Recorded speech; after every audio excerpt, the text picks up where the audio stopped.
हमें अक्सर न्यूज से अलग अलग मर्डर्स के बारे में पता चलता रहता है, पर कुछ मर्डर्स ऐसे होते हैं जिनके बारे में जानकर हमारे भी रोंगटे खड़े हो जाते हैं। ये कहानी भी एक ऐसे ही मर्डर केस की है जिसे लद्दाख पुलिस कभी सॉल्व ही नहीं कर पाई।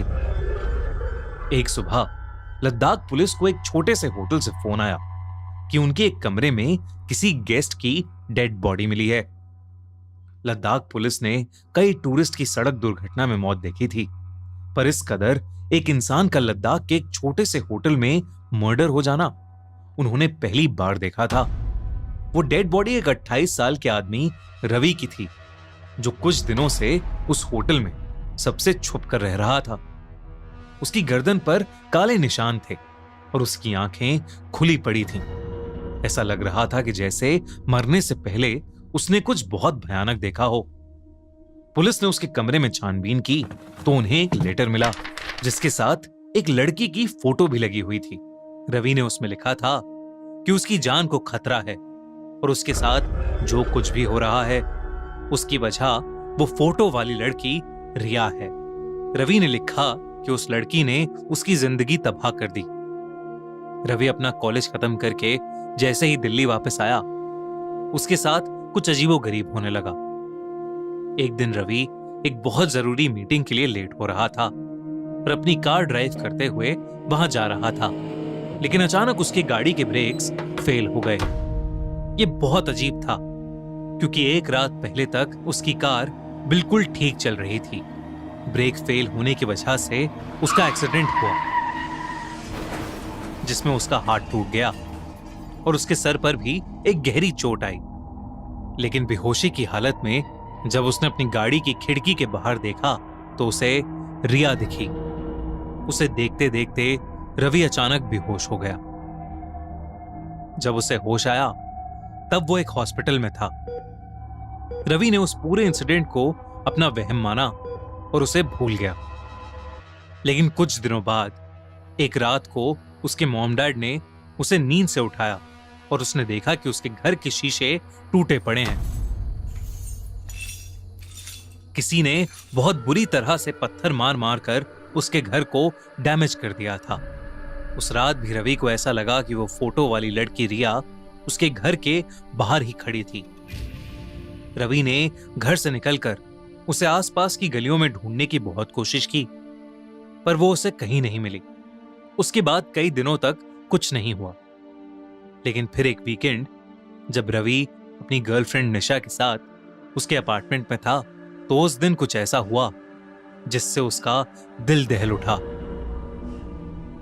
रवि और निशा अपने बेडरूम की बालकनी में खड़े प्यार मोहब्बत से बात कर रहे थे कि तभी उनके अपार्टमेंट की घंटी बजी।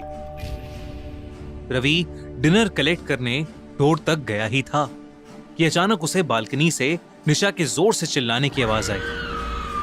वो बालकनी की तरफ भागा, लेकिन तब तक काफी देर हो चुकी थी क्योंकि निशा 4 फ्लोर नीचे जमीन पर खून से लथपथ बेजान पड़ी थी। उसने जब ध्यान से नीचे देखा तो रिया बेजान निशा के पास खड़ी ऊपर रवि को ही देख रही थी। रवि रिया की तरफ भागा, पर जैसे ही वो उसके पास पहुंचा वो जैसे हवा में गायब हो गई।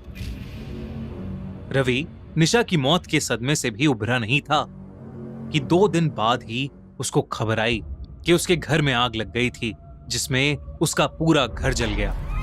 और तो और उसके मॉम डैड भी उस फायर एक्सीडेंट में मारे गए। उसी वक्त रवि को एक अननोन नंबर से फोन आया जिसके दूसरी ओर एक लड़की पागलों की तरह हंस रही थी। रवि को उसकी आवाज से समझ आ गया कि वो लड़की और कोई नहीं बल्कि रिया ही थी, और तभी फोन कट गया। रिया और रवि कॉलेज में एक दूसरे से बहुत प्यार करते थे, लेकिन कॉलेज खत्म होने के बाद रवि ने रिया से ब्रेकअप कर लिया था और तब से ही उसकी लाइफ उथल पुथल हो चुकी थी। रवि जब दिल्ली पुलिस के पास गया और उन्हें बताया कि ये सब रिया का किया धरा है और वो रवि से ब्रेकअप का बदला ले रही है, तो पुलिस ने रवि की इस बात पर ज्यादा ध्यान नहीं दिया। रवि ने अपने लेटर में लिखा था कि दिल्ली पुलिस रिया के साथ मिली हुई थी। पुलिस ने रवि की गर्लफ्रेंड और उसके मॉम डैड को खोने की वजह से कोर्ट में एक डॉक्टर से साबित करवा दिया कि रवि अपना मानसिक संतुलन खो चुका है और उसे पागल खाने भिजवा दिया गया। पर उस पागल खाने में भी रिया ने रवि का पीछा नहीं छोड़ा। रवि ने लेटर में लिखा कि वो उसके कमरे में हर रात चूहे छोड़ देती थी जो उसे रात भर सताते थे। काफी दिनों तक ये सब सहने के बाद रवि को यकीन हो गया था कि पागल खाने में भी कोई रिया से मिला हुआ है। एक दिन मौका देखकर रवि वहां से भाग गया और सबसे दूर सीधा लद्दाख आ गया। रवि ने उसके लेटर के एंड में लिखा कि रिया लद्दाख में भी उसे हर रोज दिखती है और अगर उसके साथ कुछ भी हुआ तो उसकी जिम्मेदार सिर्फ रिया ही होगी। लद्दाख पुलिस ने लेटर तो पढ़ा, लेकिन उसके बाद उनके लिए वो केस और भी ज्यादा कॉम्प्लिकेटेड हो गया, क्योंकि फॉरेंसिक रिपोर्ट के मुताबिक किसी और ने नहीं बल्कि रवि ने खुद ही अपने हाथों से अपना गला दबाकर अपनी जान ली। इनफैक्ट उसके पूरे कमरे में किसी और के कोई निशान भी नहीं थे। लद्दाख पुलिस ने रवि के होटल के आसपास की सीसीटीवी फुटेज चेक करवाई, पर रिया की शक्ल या कद काठी वाली कोई भी लड़की उन्हें दिखाई नहीं दी। दिल्ली पुलिस से बात करके जब रिया के घर की डिटेल जांच करवाई गई तो पता चला कि उस घर में रिया कई साल पहले रहती थी। पुलिस को एक और शॉकिंग बात पता चली। रिया को मरे हुए कई साल बीत चुके थे।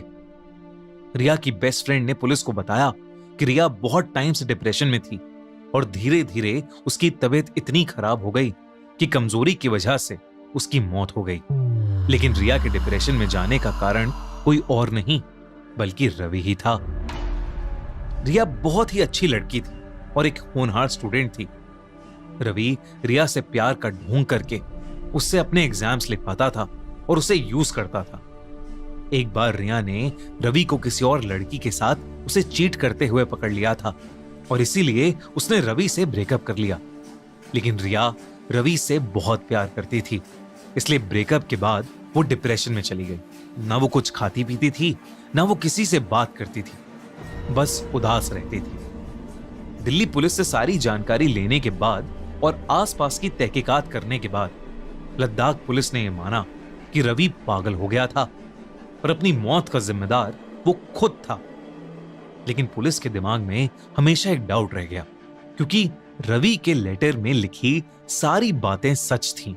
उसकी गर्लफ्रेंड की मौत अपार्टमेंट से नीचे गिरकर हुई और उसके पेरेंट्स घर में आग लगने की वजह से मारे गए। पुलिस को कभी कोई ठोस रीजन नहीं मिला कि रवि अपनी जान खुद क्यों लेगा, पर फिर भी मीडिया के प्रेशर की वजह से उन्होंने ये केस क्लोज कर दिया। पर क्या रवि सच में पागल था या शायद उसे वाकई अपनी एक्स गर्लफ्रेंड रिया की आत्मा दिखती थी जो उससे अब बदला लेना चाहती थी, और शायद इसीलिए उसने पहले रवि की पूरी लाइफ खराब कर दी और फिर उसे मार डाला। आपको क्या लगता है? हमें कमेंट्स में जरूर बताइए।